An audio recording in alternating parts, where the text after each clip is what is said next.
Сәлем барлықтарыңызға. Сіздермен бүгін иммунитетті көтеретін, күн салқындағанда нағыз дәрумендердің қайнар көзі болып табылатын квашеный капуста, яғни тұздалған капуста дайындайтын боламыз.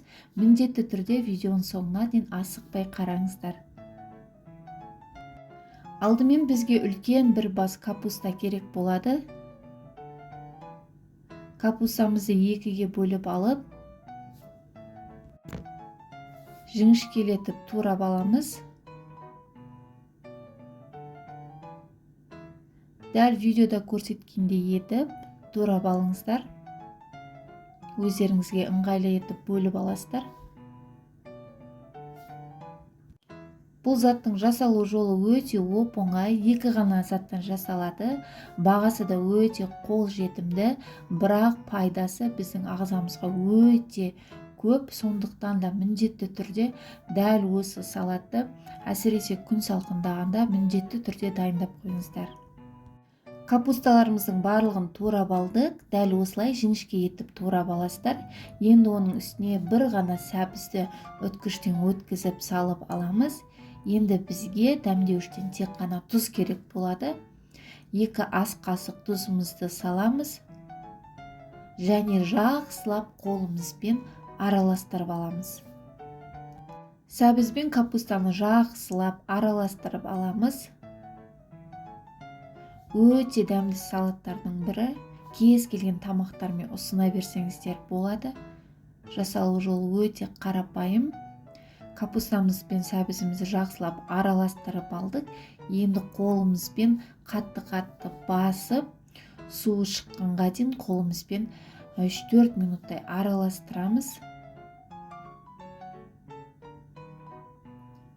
Міне қараңыздар, дәл видеода көрсеткендей етіп, жақсылап қолымыздың күшін салып, капустамызды жақсылап тұрып араластырып аламыз.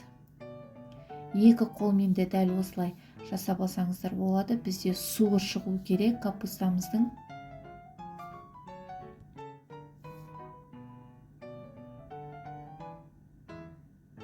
Енді дайын болған салатымызды ыдысымызға салып аламыз.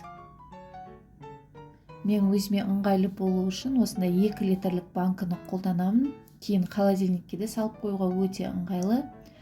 Дайын болған салатымызды банкімізге саламыз. Және үстін жақсылап тұрып, нығыздап қолымызбен басып шығамыз.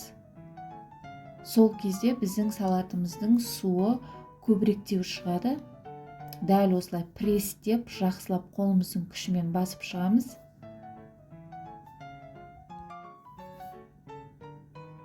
Банкымыз толғанға дейін дәл осылай салып аламыз. Менде қазір 2 литрлік банкі толып шықты, және тағы да жарты литрдей банкі болды. Менде орташа капуста.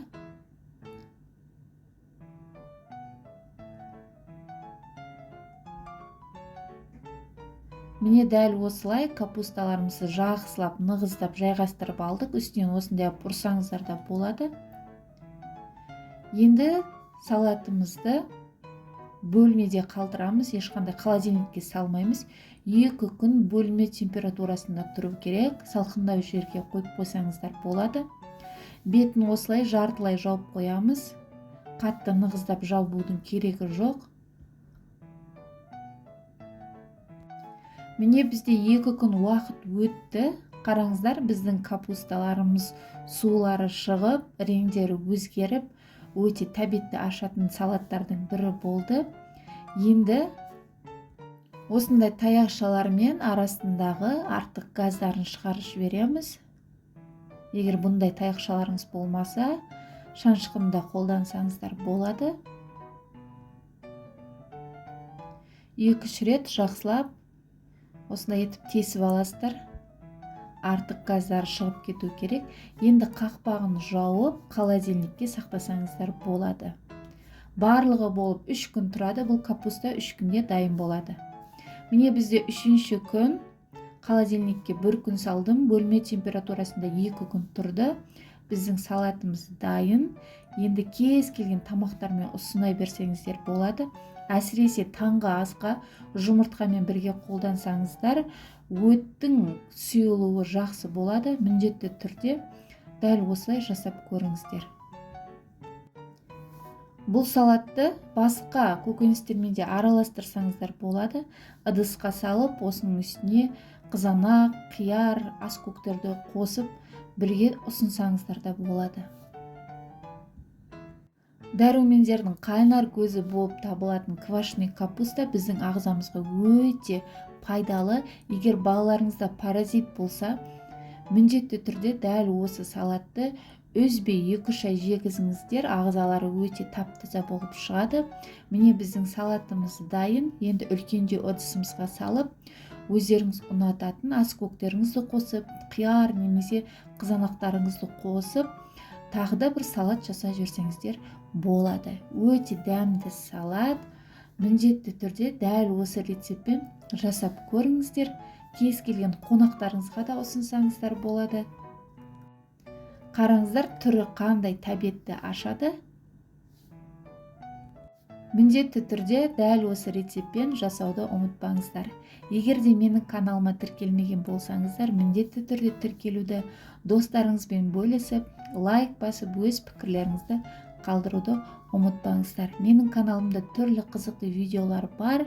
Міндетті түрде тіркеліп, сол жерден қарасаңыздар болады. Барлықтарыңызға ас болсын.